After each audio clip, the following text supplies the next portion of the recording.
Every time you're on any social media, all those ads come to you, they're targeted to you. Right? That's all AI, right? But the generative AI is a whole level of insights that we're just getting to understand what it could do for us. Most of the conversations we've had with some of the business leaders in Sri Lanka, they basically want to leapfrog doing AI to how do we use Gen AI. Be open to the idea, don't be afraid of pushing the boundaries. How we stop AI being used for the wrong reasons? It's a mix of education as well as regulation.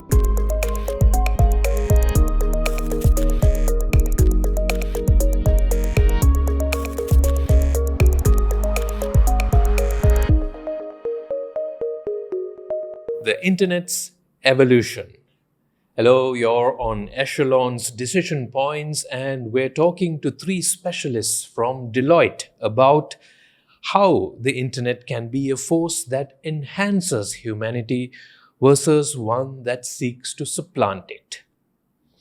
In the studio with us is first Duleesha Kulasooriya. Duleesha is the Asia Pacific Innovation Leader and the Managing Director at the Deloitte Center for the Edge. Yeah. What does that do, Duleesha? It's fundamentally a futures think tank, and the reason we call it Center for the Edge is we believe that all disruptions emerge from an edge. And that's not just technology. Today we're going to talk about technology, but by paying attention to those edges, the edge of demography, the edge of geography, the edge of technology, we get to understand how the world's evolving and apply that to what we should do today. And how does this work?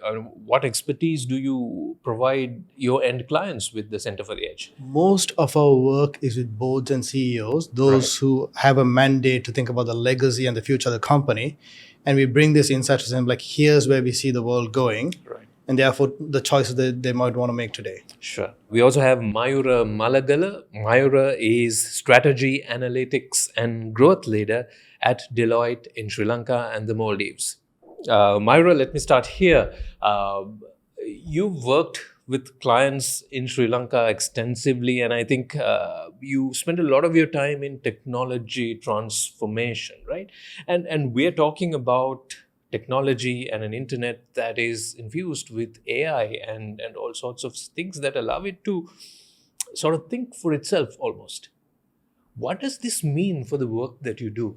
That's right, Shamindra. So this is something I've always been passionate about, right? Leading up to the last, let's say, over the last 15 years or so, a lot of organizations have been focused on automating their processes and introducing their co-operational systems, yeah? And now the focus is shifting to realization. There's a lot of data that's been gathered in those systems. Yeah. And what do we do about this data? What do we do with this data? Sure. Yeah? And it's the conversation again is not about reporting based on that data, but it's about how do we make intelligent business decisions with the future in view, using that data or the information that you have. Yeah. So driving insights for the business. Right. We also have Darshan Gunawardena. Darshan is the Analytics and Cognitive Leader for Deloitte in Sri Lanka and Maldives. Great to have you here, Darshan. And picking up from where Mayura left off, he talks about about the realization that companies are now having about the data that they hold, right? You've worked with clients in Sri Lanka and the Maldives, perhaps. What are the challenges that you're seeing from where you are on making this data useful? I think fundamentally the problem is that the data is in silos, right? And the biggest issue is how do we get that data into one place, right? And then the underlying issues around data quality and sort of integrating all of this data together and making sense of it is where the challenge lies, right? And obviously, when we go on to AI, right? Fundamentally, to build your AI models, you need data. The AIs are trained on data. If you don't have good quality data, your AI models are flawed. You will introduce various biases, inaccuracies, and all of that into what the AI is going to give out, right? So data becomes very important. Quality data is extremely important, right? So those are some of the problems that we sort of grapple on a day-to-day basis and some of the problems that we try to solve as well. Into this discussion, I'd like all of you to first help us understand about fundamentally how what we call the internet has changed. I know I'll start with you, perhaps Duleesha. In its earliest iteration, it was a collection of servers connected to each other. We had an IP address or a URL that helped us, get around, and then there was search. Have we made over the last few years fundamental shifts or fundamental leaps in technology that now has resulted in something completely different that we can refer to as the internet? We have. I mean, just looking around the three of us, we grew up remembering our friends' phone numbers. We had that memorized. Sure. Now we can probably remember one or two numbers. We don't remember anything. We don't need to, right? We grew up looking at a map to get from place to place. We don't need to. Everything is in our pocket because it's not only is the internet there, it's also very accessible in a way. But the AI stuff we're looking at now is going to fundamentally change all of that too. Right, so first was about access to information that exists. Now we have access to an intelligent machine that can synthesize and provide you insights from that data. And this AI has been going around for a few decades with this new version of generative AI, which came around at ChatGPT about a year and a few months ago. That's what really changed the game. And we're just starting to understand how that's going to change everything we do. If you think about AI, I mean, it's in our, every time you're on any social media, all those ads come to you, they're targeted to you, right? That's all AI, right? But the generative AI is a whole level of insights that we're just getting to understand what it could do for us. Yeah, and I'd like to talk about the work that you do and how that impacts, how that is impacted by generative AI and AI in general. But you think generative AI will broadly change stuff for people? Forget the work, Mayura. What is this going to do for economies, for businesses, for society in general? I think overall there are probably two aspects that we should consider. One is the fact that what we do today will change in terms of how quickly we can do work, what we can turn around, and what we can do better. Okay. The other aspect of it is completely new areas of work or areas impacting our economies can come up. I take two examples, right? There were jobs in the past where someone out there would do some repetitive work. Okay, maybe let's say take a simple case of writing or technical writing. Okay, with generative AI, you don't necessarily need a human being sitting there typing stuff up from scratch. Using the right prompts, we can actually get the AI engine to create the base version of what we want to say or what we want to put out there. Okay, so the intelligence of the human can come into actually refining that output and make it better rather than doing it from scratch. That's one. The other aspect of it, what I said, completely new areas. A couple of years ago, who would have thought a QR code could be anything but those little black squares that we see? Okay, it can be a Transformers image today that holds data. Okay, so that's completely changed the way we look at what generative AI can do, and more we are opening doors of things that we had never foreseen before, simply because of what we spoke of a little earlier about the internet and making information and data available to the masses. Darshan, if I can bring you in, is this realization here and now in Sri Lanka? Do you in your interactions with particularly organizations, even private sector businesses, do we have a sense about the potential of what's in front of us? It's like this. So as Duleesha said, right, there's been a monumental change, based on generative AI. And that basically goes back to March 2023 when they released ChatGPT, right? And with ChatGPT coming out and everybody talking about it, and there's a lot of momentum around it, right? And most of the conversations we've had with some of the business leaders in Sri Lanka, they basically want to leapfrog doing AI to how do we use Gen AI? And all the conversations are around how do we use Gen AI better, or how do we use Gen AI to improve what we do? How do we improve efficiencies, productivity, cut costs, right? So that's where the conversation is at now, right? How do we basically use Gen AI to do things better, faster, cheaper, right? And interestingly enough, with the World Economic Forum, I think just concluded maybe a week back, Deloitte published a survey. This was conducted across 16 countries with 3,000 participants. And in that, within the next 1 to 3 years, Gen AI will significantly change the way they do business. So that is globally. I'm sure in Sri Lanka, we will have to sort of hop onto this bandwagon, otherwise we'll be left behind. And Duleesha, you worked across the region and across the world, right? The Deloitte's Center for the Edge is not one that is Asia Pacific focus. Yeah. It's a global center for the edge, right? What's challenging about this transformation? Where are the flashpoints? What are the likely pitfalls that societies, governments, regulators should be looking at? You get two responses to the Gen AI stuff, whether it's ChatGPT or any of those things. First is excitement. Mostly young people, they go on it. What they can do is incredible, like just stuff you couldn't do before. The older people and the more established ones, it's always fear.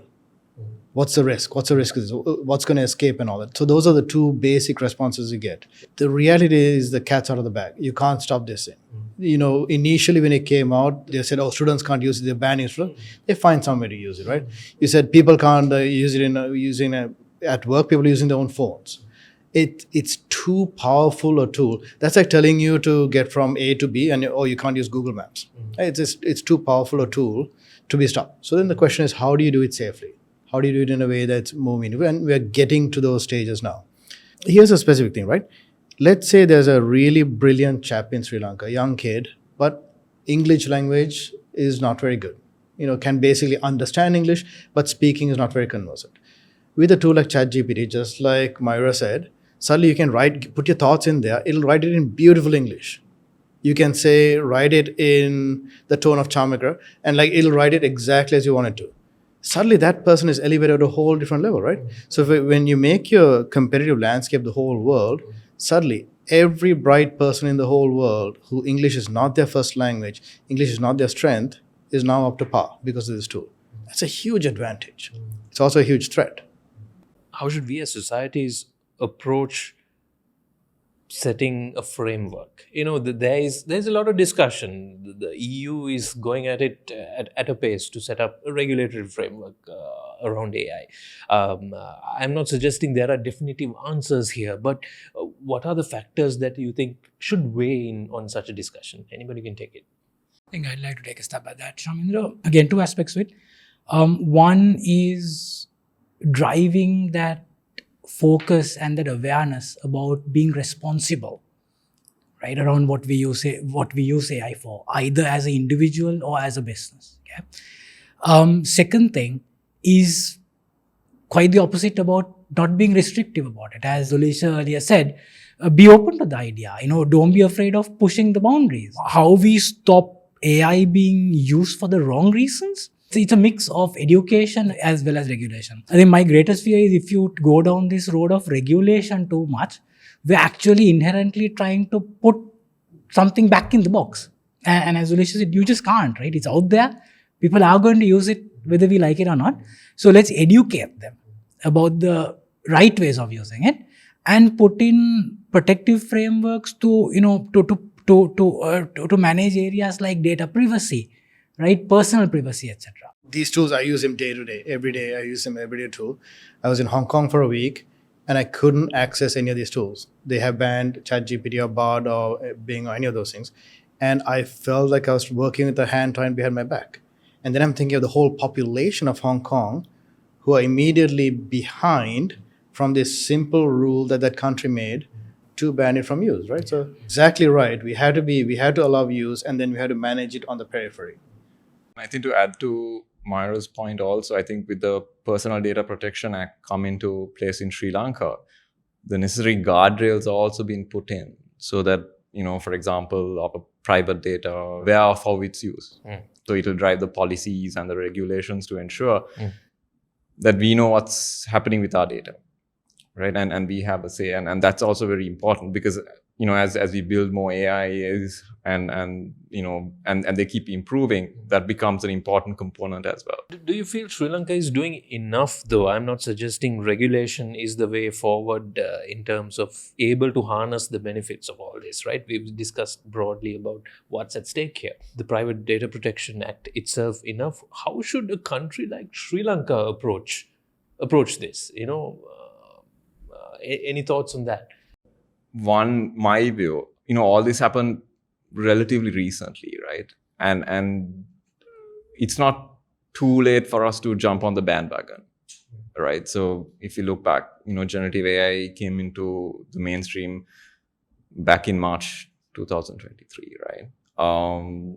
And based on the survey also, what they say is, those who surveyed say, out of the people surveyed, only 47% say that they are doing adequate training to upskill their employees. So this is a problem that is there everywhere, not just in Sri Lanka, where people are rushing to ensure that if you take an organization, that the employees are skilled as required, and so everybody's kind of catching up right now.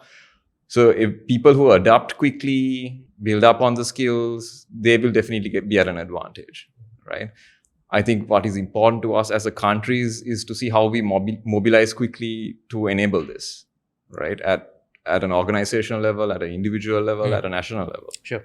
How do we enable? Probably a slightly contrarian view. While I'm with Darshan, look at it differently, right? We've put a label to this over the last 1 year, right? And there's a lot of awareness, a lot of thought going into a lot of discussion around this topic. But how many of us have been using Netflix over the last so many years? Did we even realize that AI is at use in Netflix? Okay, Netflix has our profile information. It knows what we like to watch day in, day out, and it's been prompting us to watch either similar shows or different types of content. Were we concerned about it? No, we were all happily using it, right? No, but sadly, because we've got a label around it, everyone says, Duleesha said, either reacting with excitement or in fear. Yeah. So to me personally, it's about really being pragmatic about what we use this for. Yeah, globally, when we look at this, a lot of the privacy concerns come from the Western world, particularly from Europe to start off with. In this part of the world, people don't seem to care much what your data is getting used for, because the flip side of the bargain, the value you get from it, is better. Now, as we get into AI, the more you provide it data that is relevant to you, the better the recommendation engines will be for you. So if you can read all of your emails, it'll know your tone. So the more information you provide it, the better it'll be for you. And that's the bargain we have with it, right? Now, there is someone behind the AI that's learning from that. That's kind of what you get for it. So I think we'll come to terms with it. In terms of Sri Lanka, coming back to that question, I'm not as familiar with what's going on here, but at an institutional level, at a national level, it feels like this is the opportunity to give our population, particularly the next generation, an advantage. Like, if English is not their first language, how can you get them conversant in these AI tools well enough that they can compete at a global scale?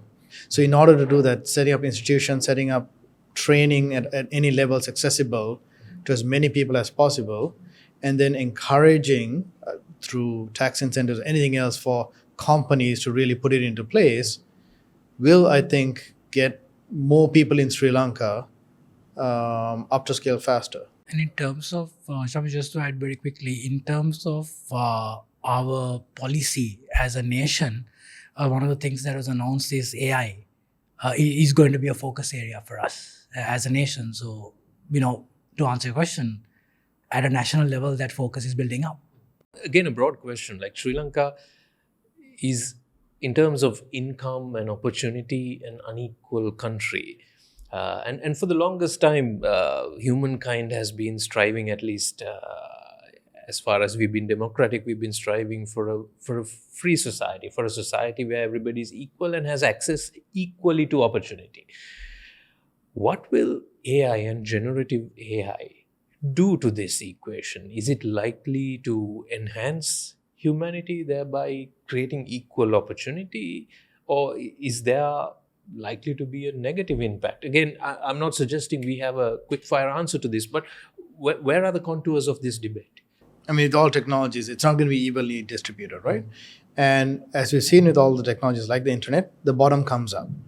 More people have access to it, the basics, and the bottom comes up. Generally, at the same time, the people at the very top have a lot more access.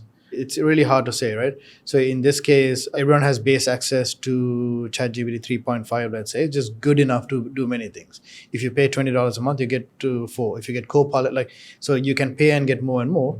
But if you have access to big data sets and quantum computing kind of capabilities, and you can do a hell of a lot more, right? So it's that gap. I think we should really focus on the bottom coming up than the gap between the kind of that and the highest level. Sure. And that'll allow many more people to have more. I think that's where we should focus on. It will increase. So therefore, getting it available to as many people as possible should be the approach. Any thoughts about how an economy like Sri Lanka can go about doing that? Sort of making it possible for those at the bottom to benefit, to access. One thought process is, as Duleesha said, right? So ChatGPT, the base version is free, right? Mm-hmm. In Sri Lanka, about 60% of our 22 million population has access to the internet, right? So fundamentally, that means that population is able to, either have on their phone or on a laptop or a desktop access ChatGPT, right? What ChatGPT does, it sort of democratizes knowledge. So if used correctly, with the correct prompts and all of that, you could have, let's say, a coach who's going to teach you English or improve your English, right? And I think that goes back to being aware of what the capabilities of these tools are, and then also using it and figuring out how do I sort of use these tools to improve myself. And this is as an individual, right? And it's possible, right? And there's so much knowledge on how to get started on a lot of these things, right? But the important thing is, you need to be curious, right? How do I do this? How do I sort of solve some of my problems? And that's where all of this starts, right? With a curious mind, right?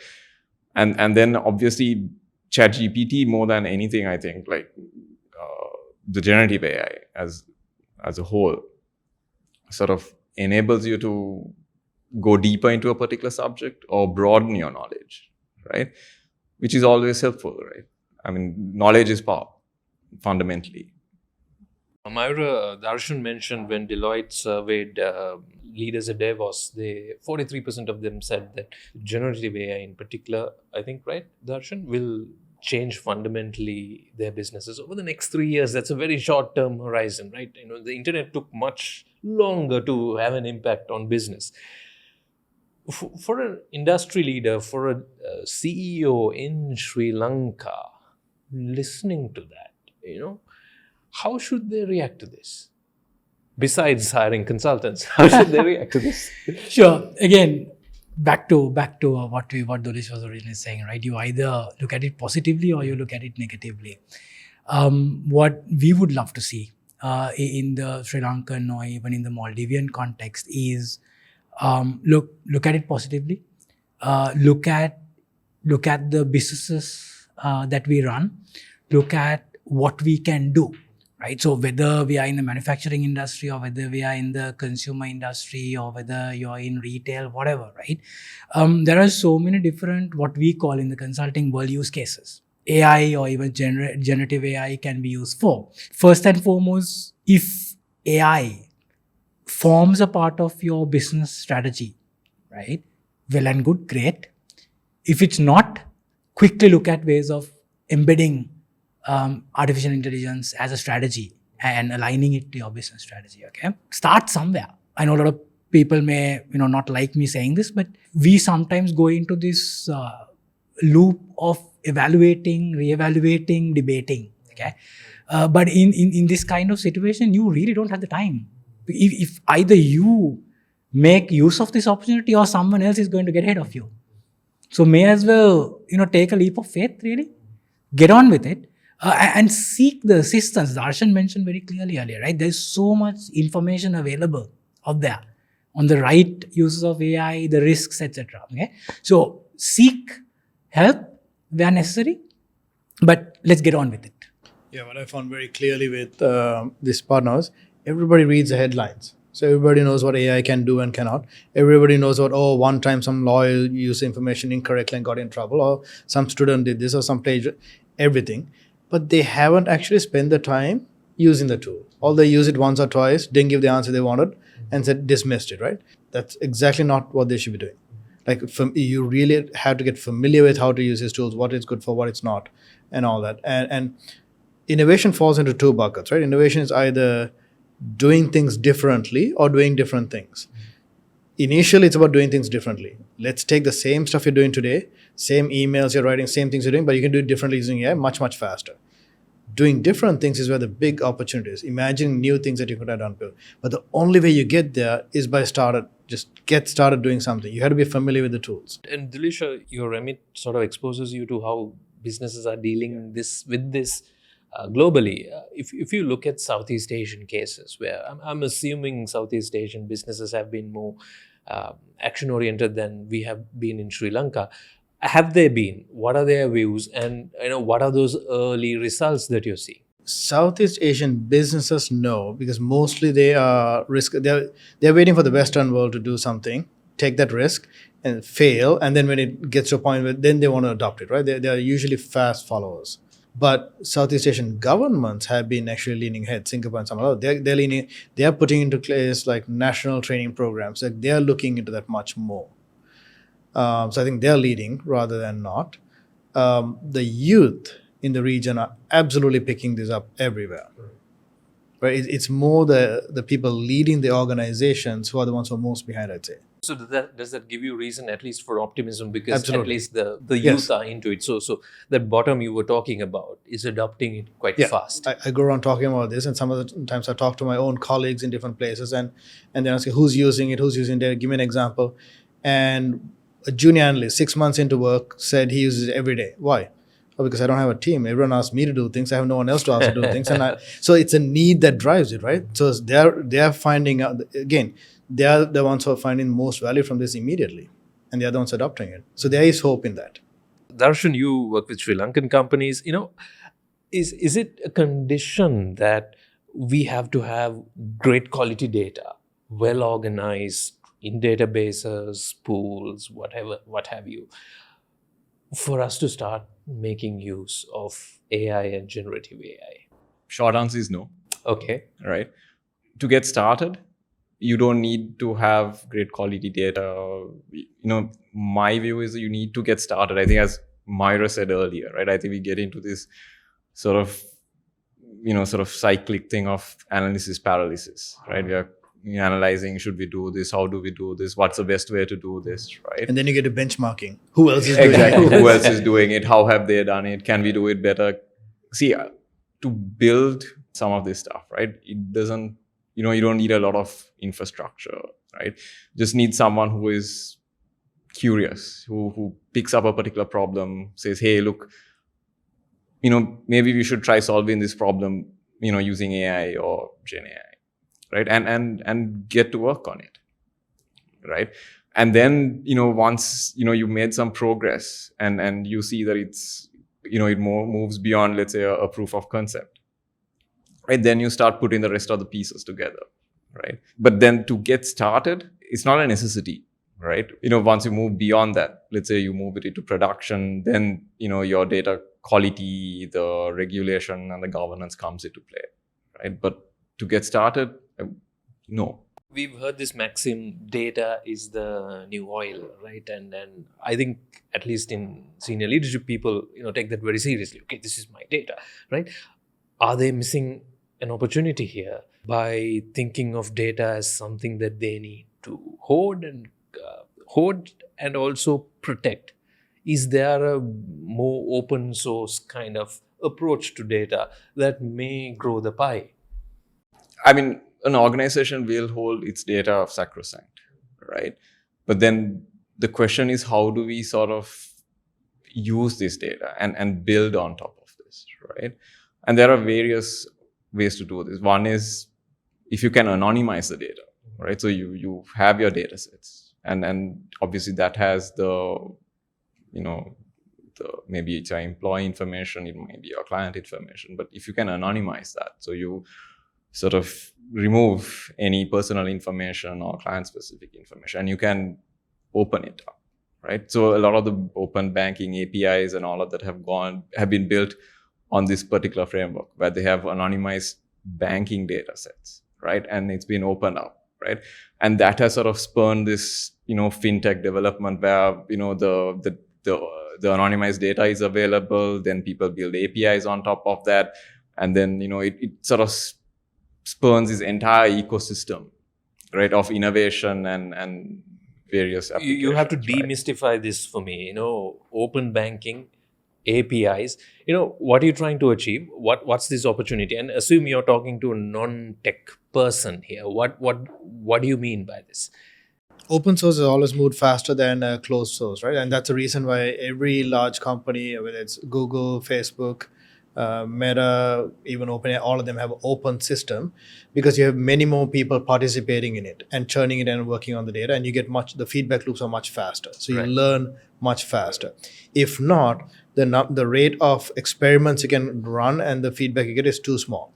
And so at the beginning, it's always better to be a part of an open system because you have many more inputs coming in, testing the code, testing things. The reason OpenAI came out of nowhere and moved so fast and chose to go open up their system is to get the millions and billions of people like us asking questions every day. And suddenly that engine is what's driving all the insights because they couldn't, as a company, you can't imagine all the ways people are going to use it. Right? We come up with surprising ways of using it, right? That's the big possibility. Now, the flip side that is the anonymity. And that's where you come to the banking stuff, right? So when it comes to particular data of sensitivity like banking, like national identity, if you can still, or health data, if you can still protect that anonymity of who it is attached to you, but still have the data as part of the pool that's been tested, that's the value. So you just want to have that one break, right? So in certain countries like Singapore and Estonia, they've really pioneered this with the national ID. Where like you own all the data, it's all attached to you, but there's a break in terms of that part. They don't get to know who you are, but your data is still part of the pool that everyone can use. So that's the small countries have done this really well. They build these data pools and connected everything, all of your different parts of the data. Anytime anyone picks it and if it's attached to you, you get notified, whether it's a legal system or the police or anyone. Everything else, it gets to be used, right? So you still control the data, you still have access to it, but there's a line there of protecting your privacy. And Sri Lanka is a relatively small place. We are talking about implementing a digital ID. Is this kind of a feasible way that Sri Lanka might go forward with data? We're talking here about individuals' data, about your data and my data, Darshan. Tough question. Anybody can take it a step. See, Why is it tough? Is it tough because In terms of whether it's happening, the answer is yes. It is already in the works. Okay, I think maybe some skepticism creeping in at the speed at which things can happen.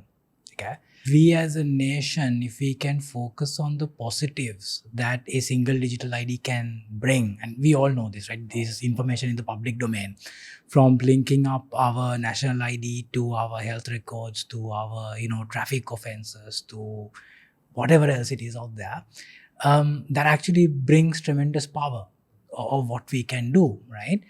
But again, making sure that a particular individual's personally identifiable information remains sacrosanct, that's a trick. there has to be, for those things to work, there has to be trust on that fundamental fact that your data is not going to get misused, that your data cannot be used without your authority. And that goes to every single individual, even if it's for something legal or a police matter. If we don't have that, then Shami, to take an example, right? Let's forget AI for a moment, okay? Fundamentals. The e-revenue license system. We all use it. You have your NIC details, you have your vehicle details, all of that is on that system. And we trust it, right? And that trust was built up over a period of time. So for me, it's really a matter of putting something out there, making sure that it's secure and safe to use, and that trust will very quickly build up. And trust begets trust. And Sri Lanka's personal data protection law also covers government, right? So the government is also bound by the rules, so which is also sets us apart from some places in Southeast Asia, for instance, where government is excluded. So perhaps we have the building blocks that can allow Sri Lanka to leapfrog? Do we have the building blocks? Is this enough? What do you think? I don't know that we could leapfrog, but we could stay from falling further behind. Yeah. I think leapfrogging this is going to be tough. And Duleesha, it's never enough, right? It's a journey. Right. But one thing we haven't discussed here is so these are large language models, right? Built on language sets. Most of it's English. There isn't a large language model that's trained on the Sinhalese, or I'm sure there's one for Tamil because there's a much larger Tamil population globally. But I don't think there's a large language model built on Sinhalese. Is there? I don't think so. No. I mean, that is an opportunity too, as well. If we think that there's benefit, if that brings benefit for the local population, to be able to then query in natural language, or if there's insights that can be gained from that, right? If there's if there's enough information in the Sinhalese language, so that is a potential for something, providing something that's uniquely Sri Lankan. A unique opportunity in Sri Lanka, yeah. It could be. I don't know what valuable data is there on that context, but again, it would make it more accessible to people, right? Because then you can ask a question in Sinhalese and still get a response in either Sinhalese or English, whereas right now you can't. Duleesha, when reading your work, you come across this phrase that technology can shift our mindset from one of scarcity to abundance. Can you put this in context? What do you mean? Sure. So the scarcity mindset is our traditional mindset of there's a fixed pie and it's about sharing that pie. So that's where you get the share of wallet, market share, all of that is based on there's a fixed pie and you want to share that and you're competing to share that. The abundance mindset is that with these technologies, you can grow the pie. The pie is not fixed. You can grow the pie to be 10x of what it is today. When you do that, you could have a larger absolute amount and not care about anyone else having another absolute amount. You don't care about the rest either, right? So you can grow the pie for everyone. And that is a shift from an individual company mindset to an ecosystem mindset. That if you come together, you could do better. And that is the basis of open source as well, right? That if you open it up, then many more people can take advantage of that. So when you really start embracing technology, it does lead to that abundance mindset saying, let's create more for everyone rather than just more for us. As we close, I'll ask each of you, and I'll give you a second to think about it because we can sort of exclude this second from the weight. I'll ask you to give me one reason why you are apprehensive about what's happening and what gives you hope about what's happening, right? I'll start with Mayura. What makes me apprehensive is the speed at which things are changing, right? And what we spoke of earlier, right? You use a collaborative approach, you open up information, you open up the technology to the wider world. People are going to come up with some radical ways of using it, okay? Some may be good, some may be bad. So the speed at which things are evolving and, can we keep up with it, right?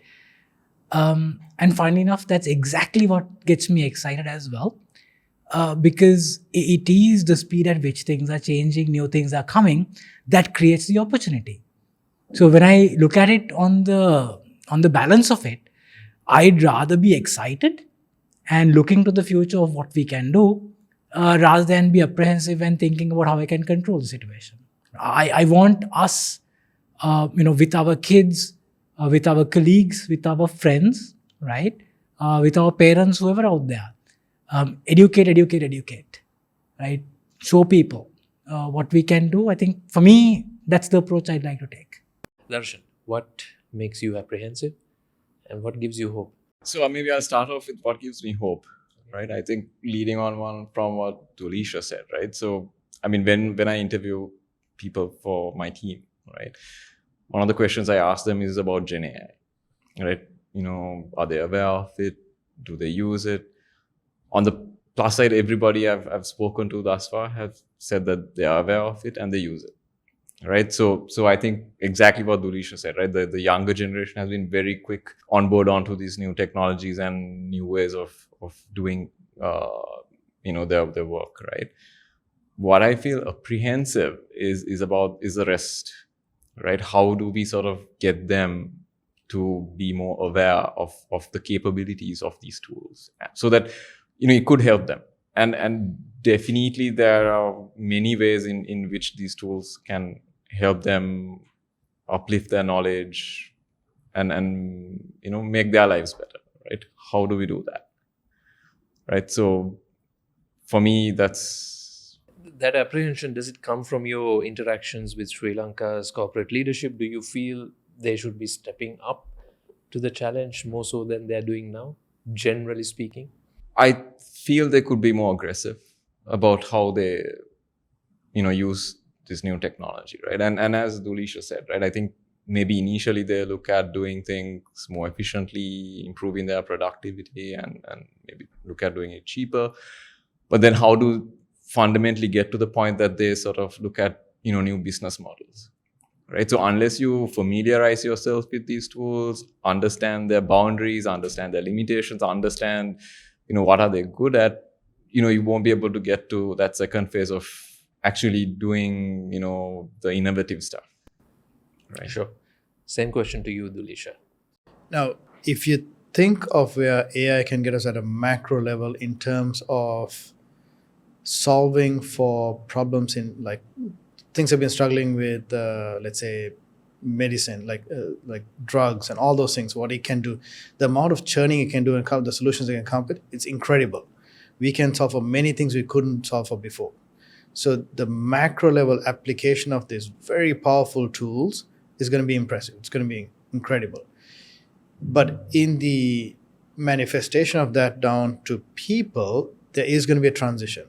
And in that transition, just like any past transition, many people are going to be left behind. New people are going to come out. So when you look back at the history from before, you say like, oh, like it did well in the long run. But for that transition period, it's rough, right? Many people's livelihoods are going to be lost because they're going to be left behind. We won't be hiring as many people in the same jobs. So until the new thing picks up, those in those same jobs are going to feel it. So my fear is that how we handle the transition is going to drive a lot of mental anxiety.